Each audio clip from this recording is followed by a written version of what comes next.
जो ज़मीन से नीचे से काम करके नेता जो निकलते हैं, जिनको पता होता है एक्चुअल लड़ाई क्या है, क्या पक्ष और विपक्ष में जाने की लड़ाई है क्या, तो वो इनको पता भी नहीं है। जरा इनको थाली में सजा करके वो तमाम अन्ना आंदोलन से मिल गया। तो अब तो आप मुख्यमंत्री भी नहीं हो, नेता विपक्ष भी नहीं हो, आप विधायक भी नहीं हो, और एक पार्टी के सिर्फ एक राष्ट्रीय संयोजक हो, और आपके साथ इतना बड़ा काफिला। तो ये अपने आप में अब जनता को और सोचना पड़ेगा। और इन्होंने 200 यूनिट फ्री करने के नाम पर जनता को लुटवाया। नमस्कार, मैं शिवम चौबे और आप देख रहे हैं सौगंध टीवी। दिल्ली में सरकार बनी भाजपा की, पर आम आदमी पार्टी ने ये बयान जारी किया था कि विपक्ष में रहकर भाजपा से ये पूरे जो वादे किए गए हैं उनको सुनिश्चित करेंगे कि भाजपा अपना किया हुआ हर एक वादा पूरा करे।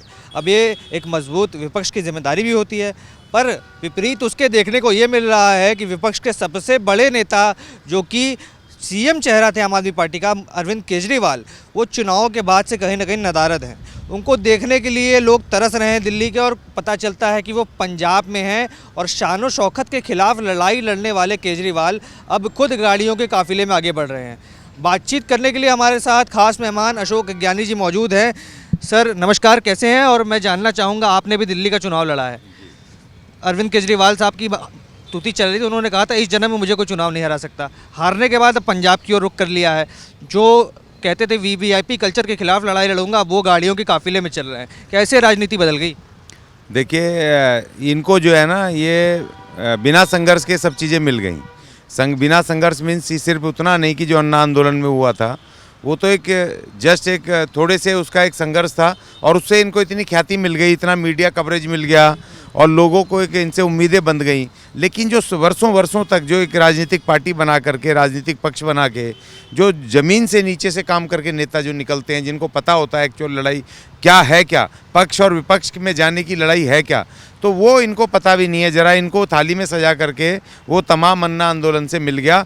तो इनको सिर्फ ये था कि मैं कभी हार नहीं सकता, और इसीलिए इन्होंने जो सरकारी सीएम हाउस में जो इन्होंने इतना पैसा लगाया, क्योंकि ये अगर प्राइवेट में कहीं लगाते तो लोग इनके ऊपर सवाल होते कि आय से अधिक की संपत्ति ये तुमने कहाँ से बनाया।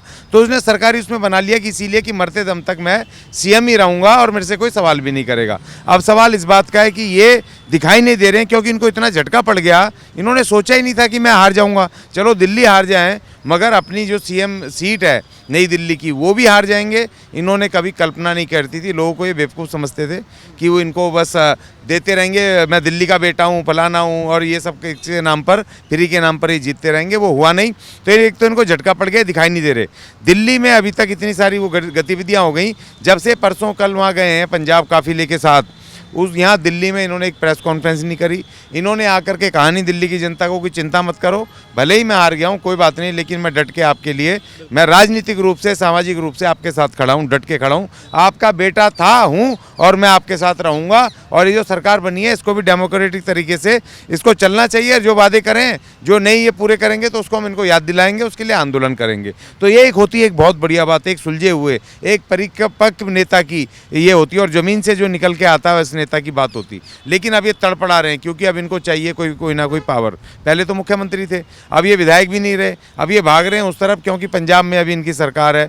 वहाँ पे 7 इनके राज्यसभा सदस्य हैं, एक आध को इस्तीफा करा करके राज्यसभा से आना चाहते हैं, क्योंकि इनको भी पता है इल्ज़ाम इतने संगीन हैं इनके विरुद्ध, करप्शन के इतने सारे चार्जेस हैं।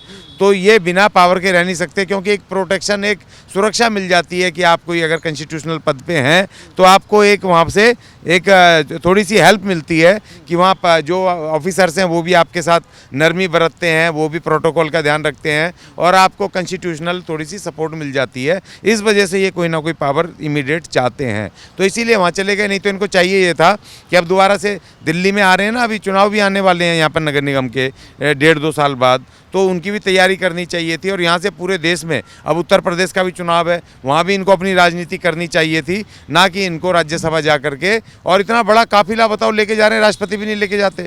इतना बड़ा काफिला लेकर के जा रहे हैं, जैसे पता नहीं सारे के सारे लोग इन्हीं के पीछे पड़ गए हों। तो जो ये कहते थे, इनकी सारी पिक्चर सामने आ गई है। जो ये कहते थे कि हम आम आदमी हैं, हम कोई बंगला नहीं लेंगे, सिक्योरिटी नहीं लेंगे, हम कोई भी हाई फाई तरीके से नहीं रहेंगे, अब इनकी पोल तो पूरी तरह खुल चुकी थी। अब ये जो काफिला देख कर करके हम भी हिल गए कि चलो मुख्यमंत्री से समझ आता था। अब तो आप मुख्यमंत्री भी नहीं हो, नेता विपक्ष भी नहीं हो, आप विधायक भी नहीं हो, और एक पार्टी के सिर्फ एक राष्ट्रीय संयोजक हो, और आपके साथ इतना बड़ा काफिला। तो ये अपने आप में अब जनता को और सोचना पड़ेगा। चुनाव के समय भी ये आरोप लगता रहा केजरीवाल के ऊपर कि वो सरकारी संसाधनों का उपयोग करके, चाहे वो दिल्ली सरकार के हो चाहे वो पंजाब सरकार की हो, चुनाव में उपयोग करके कहीं ना कहीं जनता के टैक्स के पैसे को अपनी राजनीति के लिए इस्तेमाल करना चाहते हैं। अब चुनाव हारने के बाद जब उनके पास कोई पद नहीं है, वो पंजाब सरकार के सरकारी पैसे का, सरकारी गाड़ी का इस्तेमाल कर रहे हैं। तो ये आरोप लग रहा है कि जो वो नेता कहता था कि मैं राजनीति बदलने आया हूँ, कहीं ना कहीं राजनीति में आने के बाद वो खुद बदल गया है। तो इसके पीछे क्या कारण लगता है आप? देखिए, जब ये पहली बार 2013 में इनकी सरकार बनी थी, जो 49 दिन की बनी थी, और इन्होंने जो इंटरिम बजट पेश किया था फरवरी का, मुझे अच्छी तरीके से याद है, तो उस बजट में इन्होंने 500 करोड़ रुपए एडवर्टाइजमेंट के लिए रखे थे सिर्फ। और जब मैंने उसको देखा शीला दीक्षित सरकार का, तो उनका होता था 35 और 39 करोड़ के बीच में उनका बजट होता था एडवर्टाइजमेंट का। सरकारी एडवर्टाइजमेंट जो होते हैं कि जो सरकार योजनाएं निकालती है वो जनता तक पहुंचाने के लिए, वो एक एडवर्टाइजमेंट के लिए होता है। लेकिन इन्होंने वो 500 करोड़ का बजट रख दिया एक उसमें, और इसमें इन्होंने अपनी फोटोएं लगा करके सरकारी योजनाओं का प्रचार करने के नाम पर इन्होंने अपना खूब जोर करके प्रचार किया। तो मिसयूज तो पहले से ही कर रहे हैं उसको। और इन्होंने जिस तरीके से उसको बिजली कंपनियों को पैसा दिया सब्सिडी के नाम पर, इन्होंने कहा था अपने घोषणा पत्र में कि हम बिजली पानी माफ और बिजली हाफ, मतलब कि आप 50% पैसे कम करोगे पर यूनिट। अगर पर यूनिट कम करते तो एक जो सबसे कमज़ोर आदमी है उससे लेकर के एक बिजनेसमैन तक सबको उसका बेनिफिट होता और बिजली कंपनियों का मुनाफा कम होता। इन्होंने ऐसा नहीं किया। जिन बिजली कंपनियों को गाली देते थे, चोर हैं, डकैत हैं, लूट रहे हैं, शीला दीक्षित मिली हुई है, सब कुछ है, फिर इन्होंने क्या करा, उसको 200 यूनिट कर दिया, 100% इन्होंने सब्सिडी कर दी। सब्सिडी किसकी जेब से जा रही है? दिल्ली सरकार के खाते से। और दिल्ली सरकार में पैसा किसका आता है? टैक्स का पैसा आता है। तो ये तो मिसयूज़ कर रहे हैं और उस पैसे को प्राइवेट लालाओं को दे रहे हैं। तो अभी तो उसकी भी मैंने मांग की थी सरकार से कि उस पर भी इन्वेस्टिगेशन होनी चाहिए कि जो ये 200-250 करोड़ रुपए उनको देते थे उसमें इनका कितना शेयर है, क्योंकि प्राइवेट लालाओं को दे करके वहाँ तो मिलीभगत होती है ना। तो उसमें भी इन्होंने खूब भयंकर तरीके से लूटपाट की है और इन्होंने 200 यूनिट फ्री करने के नाम पर जनता को लुटवाया है। आज डीटीसी की देखो क्या हालत है। अगर मैं ये कह रहा हूँ कि अगर ये फ्री नहीं करते, अगर बिजली हाफ कर देते, रेट पर यूनिट कम करते, एक तो लाला का मुनाफा कम होता, दूसरा 1 to all सारे दिल्ली के सारे नागरिकों को उसका बेनिफिट होता, तीसरा ये होता जो 250 करोड़ रुपया ये हर उसमें देते थे उनको कंपनी को, उससे लाखों लाख रोजगार जनरेशन होता है, पैदा होते दिल्ली के अंदर और हमारे नौजवानों को, लोगों को रोजगार मिलता। इन्होंने वो पैसा फ्री के नाम पर वहाँ दे करके, सब्सिडी के नाम पर वो वहाँ पर उसका टैक्स के पैसे को बर्बाद किया, दिल्ली सरकार के पैसे को बर्बाद किया। मैं तो यहाँ कहूँगा यहाँ के बेरोजगार नौजवानों के और विद्यार्थियों के पैसे को इन्होंने बर्बाद किया, सुहागा किया और उसमें मिली भगत की। डीटीसी में आज के देखो क्या बुरी हालत है। आज वहाँ के कंडक्टर ड्राइवर आज लड़ रहे हैं, उनको पक्का नहीं किया जा रहा है, उनकी तनख्वाहें नहीं बढ़ रही हैं। अगर डीटीसी के पास पैसा आएगा तो इंटरनल वहाँ के डिपार्टमेंट के लोगों को वहाँ पर एरियर भी बढ़ते हैं, उनकी प्रमोशंस भी होती हैं, पक्के भी करने की योजनाएं आती हैं। अब डीटीसी खुद 400-500 करोड़ के घाटे में है। तो आप इस तरीके से इन्होंने इस तरह की योजनाएं लाएं जो जरूरी नहीं थी, क्योंकि डीटीसी में भी वो महिलाएं जाती हैं ज़्यादातर, अधिकतर 99% जो कामकाजी हैं, जो 20,000 25,000 रुपये, 10,000 15,000 कमाती हैं, वो ईजीएस तरीके से 10 रुपये 5 रुपये का वो टिकट ले सकती हैं, दे सकती हैं। उनके लिए एक विशेष पास की व्यवस्था कर देते जिसमें कि आधे पैसे हो जाते, पास बन जाता उनका। लेकिन इन्होंने ऐसा नहीं करा, उसको इन्होंने बर्बाद किया, टैक्स के पैसे को बर्बाद किया और दिल्ली के नौजवानों के रोजगार, जो बेरोजगार थे उनके रोजगार के पैसे को इन्होंने फ्री में बंदरबाट की।